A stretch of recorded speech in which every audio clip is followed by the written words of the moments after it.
Hey guys, what's up? It's Darkness Tales, and before this video gets started, I just want to mention that my new short film is out. I'll leave it in an info card in the top right-hand corner of the screen right now, as well as a clickable link at the end of the video. I encourage you to go check it out, give me some criticism or love, or just support the video in general. With that being said, let's jump right into the story.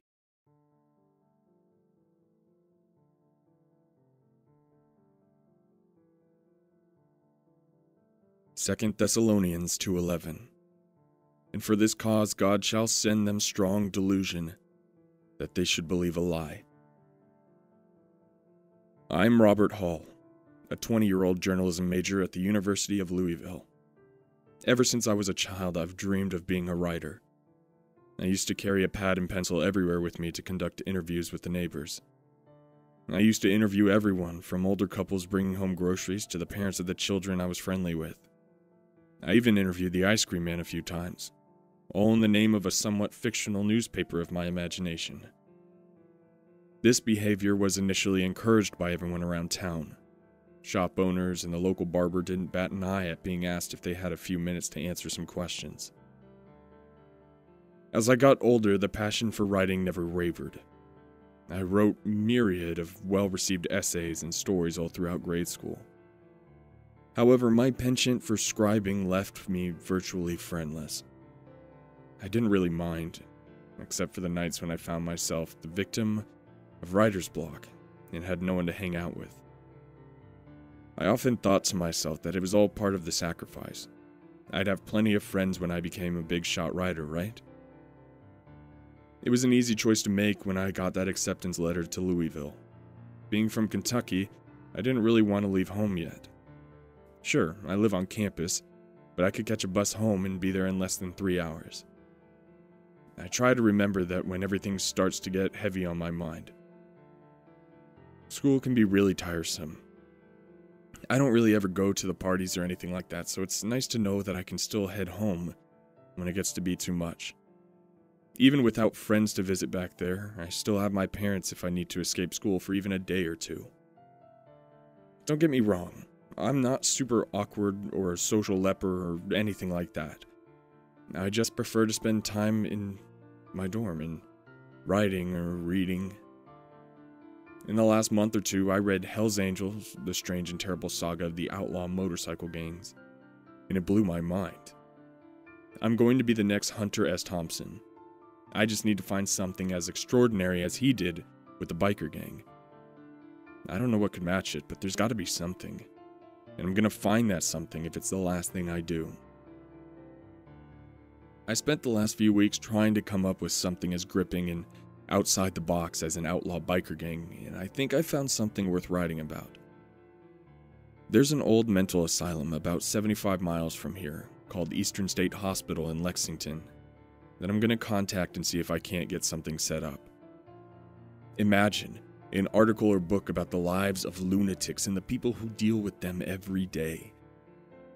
It took some doing, but I managed to find a phone number for the place. It went pretty much like I expected it to.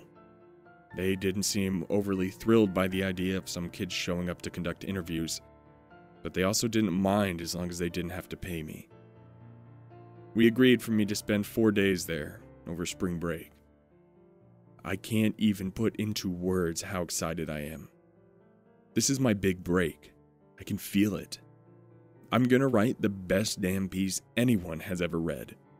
People will be trying to interview me at the end of this. I don't want anyone worrying about me or making jokes about my going to an insane asylum, so I'm not gonna tell anyone, least of all my parents. Everyone probably thinks I'm weird since I keep to myself, and the last thing I need when I get back is a bunch of people staring and whispering rumors to one another about me. Nobody would even know I didn't spend spring break in my dorm since they'll all be away or at home or they're visiting a beach somewhere. My bags are packed, and I managed to scrounge around some quick cash by writing Eric Finn's midterm paper for him. I had to write 10 pages on F. Scott Fitzgerald in 6 days, but it was worth it, since he paid me $25 for it. Nothing is going to stop me now. Day 1. This place is amazing. Well, amazing in the sense that it will tell the story of the other side of America. It looks like a castle from the outside, save a moat and drawbridge. When I arrived, I was met by 2 nurses enjoying a smoke break. After some introductions, they led me inside and began showing me around.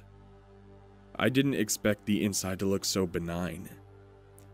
I was really expecting a gloomy scene with all the walls being padded, the tables and chairs bolted to the ground, and the listless people in straitjackets littering the rooms.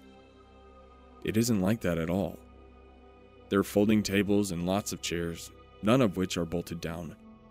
There's this music that plays all through the day that sounds like it was written for elevators. Most of the patients dress in street clothes, but some were clothed in beige scrubs. Many of them played various card games and checkers, while others mostly sat around the common area staring at the windows while a select few spoke to themselves. I didn't really get much in the way of interviewing today, but the walkthrough took me aback. This whole day has been a little surreal.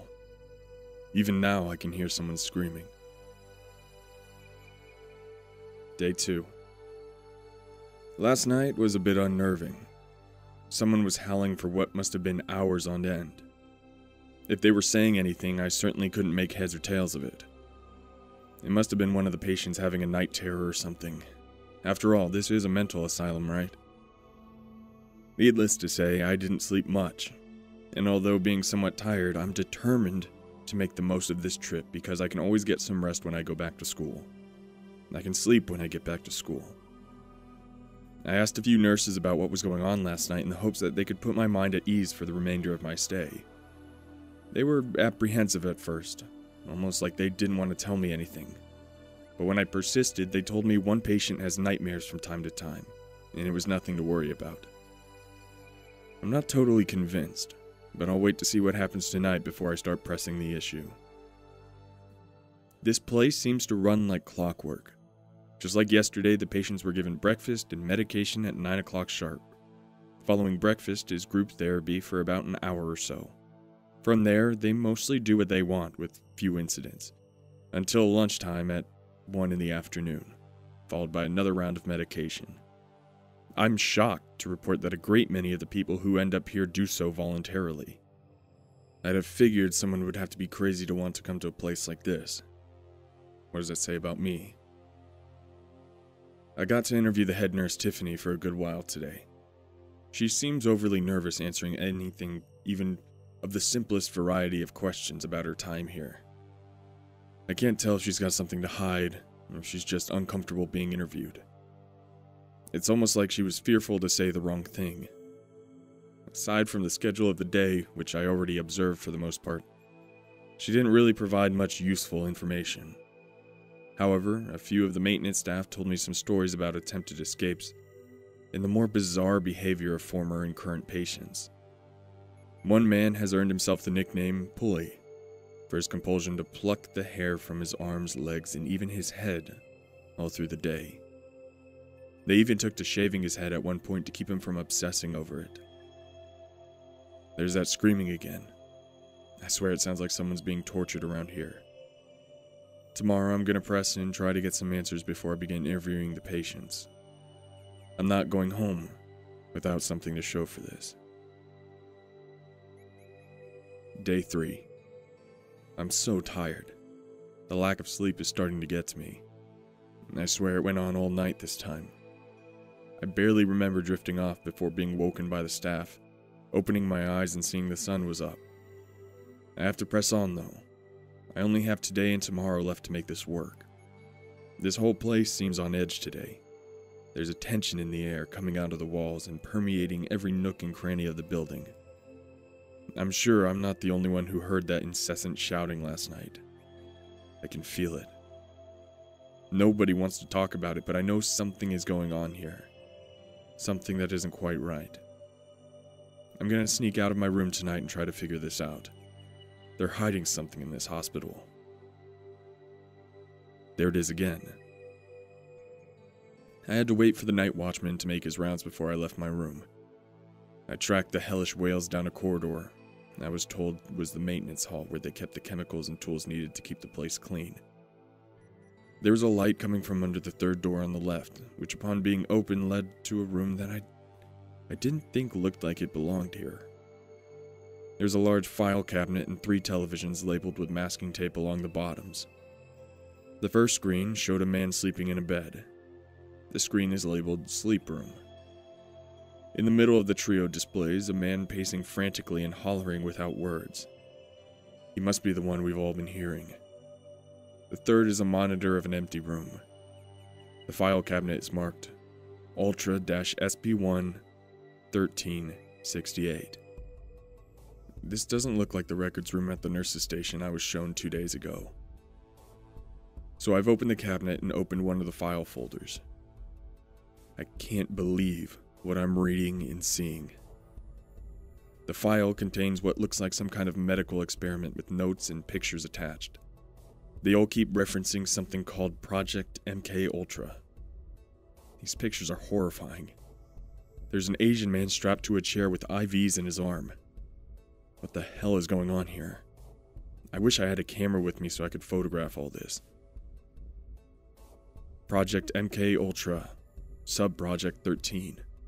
Goal: finding or creating a material which will cause mental confusion of such a type that the individual under its influence will find it difficult to maintain a fabrication under questioning. February 5th, 1968. Subject number 828. Subject was secured to a chair with straps. Anaprobarbital 4 was applied to the left arm. Additionally, a benzodrine 4 was applied to the right arm. The aprobarbital, upon release, sedated the subject, and just before a loss of consciousness occurred, the benzodrine was released. After a brief period of inactivity, the subject began to speak nonsensical gibberish. The mixture of amphetamine and barbiturate appeared to come over the subject in waves, characteristic of one or the other. The subject was then asked a range of clear, simple questions. Some inquiries went entirely unanswered, while others were answered to a useful degree. Subject will be given more intensive interrogations under these same circumstances in the weeks to follow. There are several more pages and pictures, but I just can't read that one anymore. My mind is reeling. The pictures just got worse and worse. I'm not sure why, but I'm opening the second one. Project MK Ultra, Sub-Project 68. Goal: expanding effective methods for depatterning or removing elements of the memory/persona to be refitted with the desired elements of our choosing. January 13th, 1968. Subject number 649. Subject is to be placed in a chemically induced coma for a period of 11 to 13 weeks. Pentobarbital will be responsible for the constant sedation. During this time, a short repeating sound loop will be played in the subject's room continuously for the entirety of the experiment. Expected results range from general amnesia to a loss of vocal skills, as well as possible dependence on staff members that the subject encounters, perhaps even associating them as the parental units from that point on. 13 weeks. 13 weeks was up 2 days ago. The man on the television who screams. They did this to him. He's screaming because he doesn't know how to speak anymore. How can anyone do this to a person? How can this be legal? I can't believe that anyone would sign up for something like this. Did he even agree to this? Are they targeting the mentally insane for these sick experiments? I've got to get out of here and alert the authorities to help him. I have. Project MK Ultra, Sub-Project 1. Goal: experimenting with substances which will promote illogical thinking and impulsiveness to the point where the recipient would be discredited in public. April 17th, 1968. Sub-Project number 413. Subject, voluntary committal Robert Hall, will be exposed to continuous dosing of lysergic acid dithylamide, to be concluded on October 8th, 1968. Substance will be administered through food and drink, and if necessary by force. Subject will be kept under constant surveillance to assess the full effects of the experiment.